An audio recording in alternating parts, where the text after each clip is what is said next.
Hey everybody, Jake here and welcome to the hobby. Today I'm going to be sharing with you guys the best performing Pokemon card products that was released in 2020. I put together a lot of analysis to provide you guys with this information. This is information that is simply not available on any other source. So this is why you subscribe to me. I'm really excited to share this information. We have a lot of juicy content and a ton of really insightful key takeaways for your own collecting purposes. So if you watch any video on this channel, I would say this is one of the ones that you do not want to miss out on.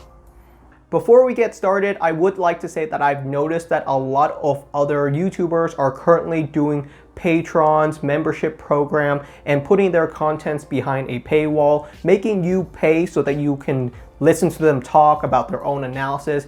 And the one thing I will say for sure is that on my channel, we will never put a paywall between you guys and my content. I will give you and share my analysis for absolutely free. This is information that should be available to everyone inside of the community. I'm just happen to be the one that's doing the work. If you would like to do your own analysis, I'm more than happy for you to share your content as well. So without further ado, let's jump into the key takeaways. Key takeaway number one, regardless of what Pokemon card product you bought from 2020, and this specific analysis focuses on any Pokemon card product that was officially released in the year 2020. Some time frame has passed, so now we have a good understanding about their potential growth. Your collection has increased in value. If you purchase any Pokemon card product that was released in 2020 at MSRP, your collection has increased in value. Specifically for this analysis, I am only looking at English Pokemon card product. I didn't think it would be fair for me to look at Japanese products in the same sort of lens, and a big part of that is that most of us are in other countries. It doesn't really make sense because we can't really buy these products at Japanese MSRP. So what's the point of doing the exact same analysis on them? So specifically for this data, it's only English products. Not a single product from my list went down in value in 2020. If you casted a really wide net, if you were nuts and you bought one of every single product released in 2020, which would have cost you around $1,500, your collection would be worth around $3,100 today. So right around doubling your money in terms of how much value your collection has gained. So that's the benchmark. That means a trained monkey throwing darts blindfolded at a board on what product to buy would have doubled their money on average last year. So that's on average. If anyone at all who knew nothing about Pokemon cards just started randomly picking products and buying them off shelves, they would have on average doubled their money. So for us to be better than a trained monkey, you have to have more than doubled your money in the hobby last year. And that can be a bit tricky, but this analysis will give you guys a lot more insight on some of the best products to purchase so that you can beat that trained monkey. Key takeaway number two, set products such as booster boxes and elite trainer boxes, the ones that are officially tied to a set, on average perform much better than most miscellaneous products. What are miscellaneous products? These are your V collection box, your premium collection box, your tins, the ones that you can't really tell what the booster packs inside are, and they usually contain a wide variety of different booster packs from the latest set all the way to some Sun and Moon era set. So on average, if you are looking to improve your collection, then set products perform much better than these other miscellaneous products.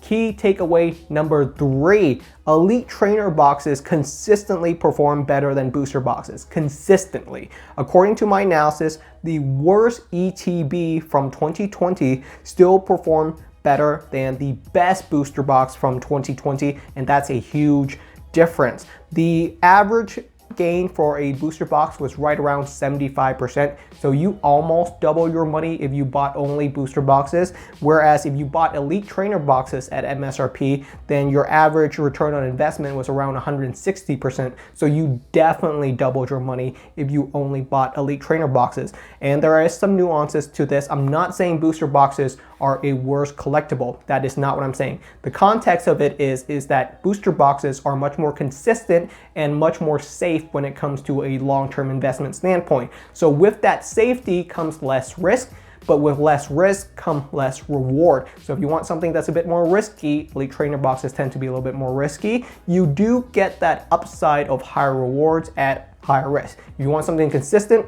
booster boxes are still a solid way to go. Elite Trainer boxes, yeah, that's what I'm showing, did twice as well as booster boxes.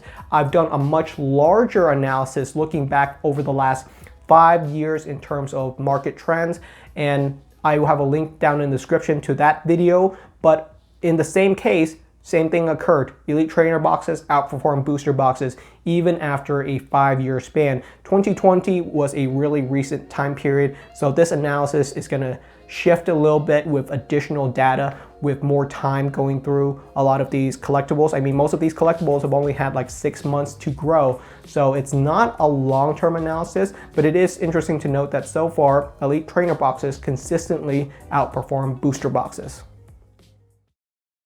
On to the meat of the video, where I share with you guys the top 5 best performing Pokemon card product from 2020 if you were to purchase them as a collector. Earlier on this video, I said that set products such as booster boxes and Elite Trainer boxes perform consistently better than miscellaneous products. However, miscellaneous products have more risk, but what that comes with is more reward. So the absolute best performing product from 2020 were all seriously miscellaneous products.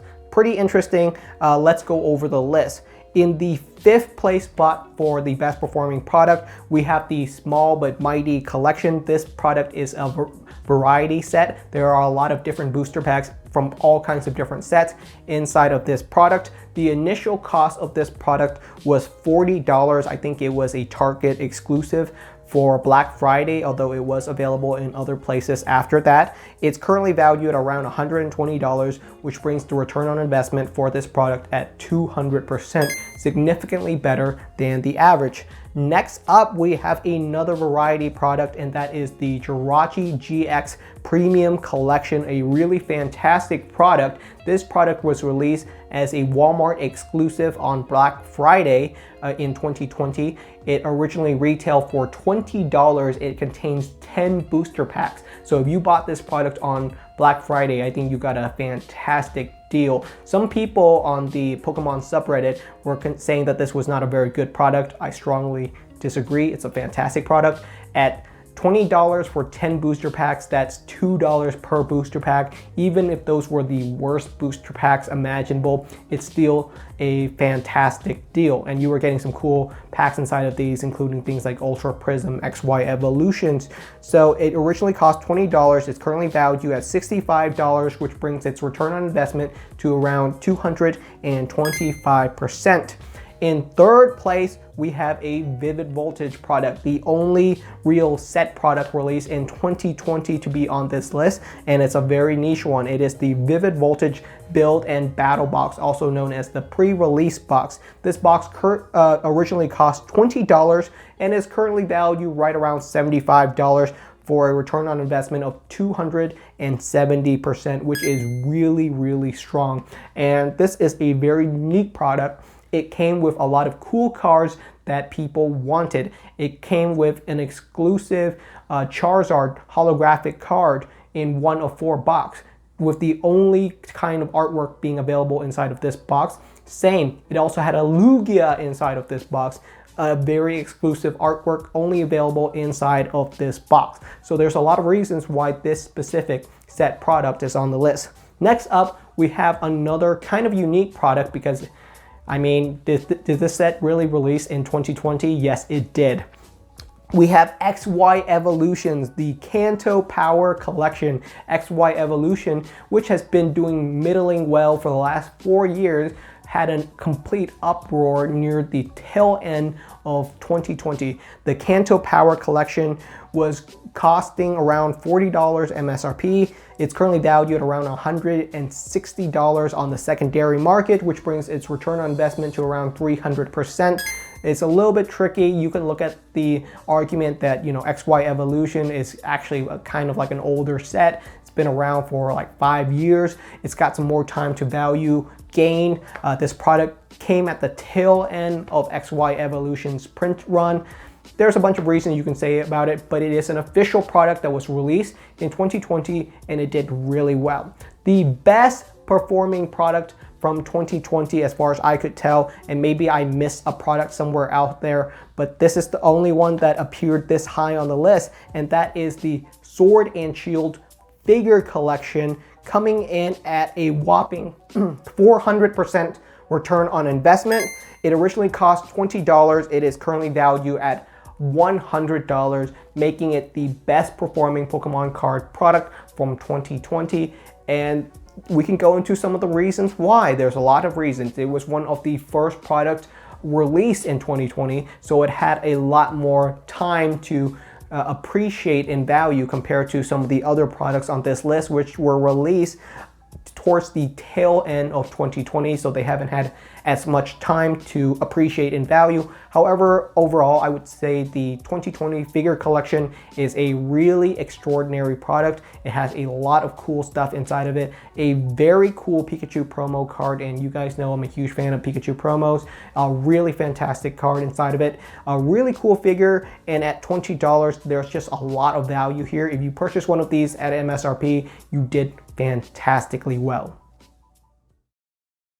Alright guys, that's the end of today's video. Thank you so much for watching. I hope you guys enjoyed the analysis. I will have a spreadsheet down in the description where you can see the whole entire list of every single Pokemon card product that I had categorized from 2020, the original cost of every single one of these products, and what their current market value was. I use a combination of TCG Player as well as eBay current sold listing prices to get an understanding of where these products land. And it's possible I might have made some potential mistakes somewhere, so feel free to dig through my spreadsheet and let me know if there's any issues you have. If you have some other products that were released in 2020 inside of your collection and you wanted to know where they landed, then you are free to look at the list as well. In general, I think that this was a lot more insightful than I thought. There were a lot of different things that I got out of this. Overall, I did do a lot better than the average, so I'm proud of myself. Kudos to me. A big part of it was that I didn't give into a lot of the hype. In my original video on what to buy in 2021, which was released at the very start of this year, I said, hey, you might want to pass on Vivid Voltage or some other of the sets that were released in 2020, especially the booster boxes, because they're probably going to be reprinted. I did say those statements and I followed my own advice, which is good to me as well. Some of the things that I didn't buy Vivid Voltage booster boxes. I have 0 Vivid Voltage booster boxes inside of my collection, and I thought, well, why bother collecting them? I know for sure, confidently, that they're going to be reprinted sometime in the next 1 to 2 years, and we did get a Vivid Voltage reprint. I think a lot of the sets from 2020 will be reprinted. So I didn't collect the booster boxes as much. I purchased a lot more of the Elite Trainer boxes. I have quite a few Vivid Voltage Elite Trainer boxes inside of my collection. I have 0 booster boxes of Vivid Voltage. The worst performing product from 2020, and I didn't talk about this earlier in the video, was the Vivid Voltage booster box. If you purchase it at MSRP, like at the very beginning at $100, then you barely scrape by making any profit at all or any return on investment.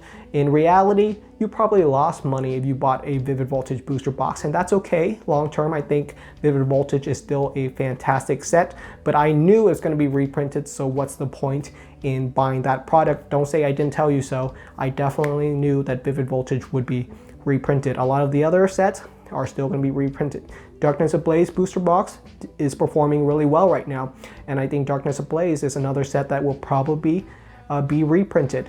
And that's the reason why I think a lot of the Elite Trainer boxes are performing a little bit better, is because they don't fall for that same trap of the R words that the booster boxes fall for. Booster boxes are consistently reprinted. Elite Trainer boxes don't fall in that same category. So looking at my data, I'm following my own advice, and I'm collecting a lot more Elite Trainer boxes than booster boxes, and I'm improving as a collector, and that's all we ever strive for, is to open our mind, be more insightful, look at the real hard numbers, and see how we can improve as collectors. So this is me sharing you guys some of my insight from my own data. You're free to disagree with it. You're free to argue against it, stuff like that. I'm more than welcoming of any discourse inside of the hobby. Thank you so much for watching, and I will see you guys next time.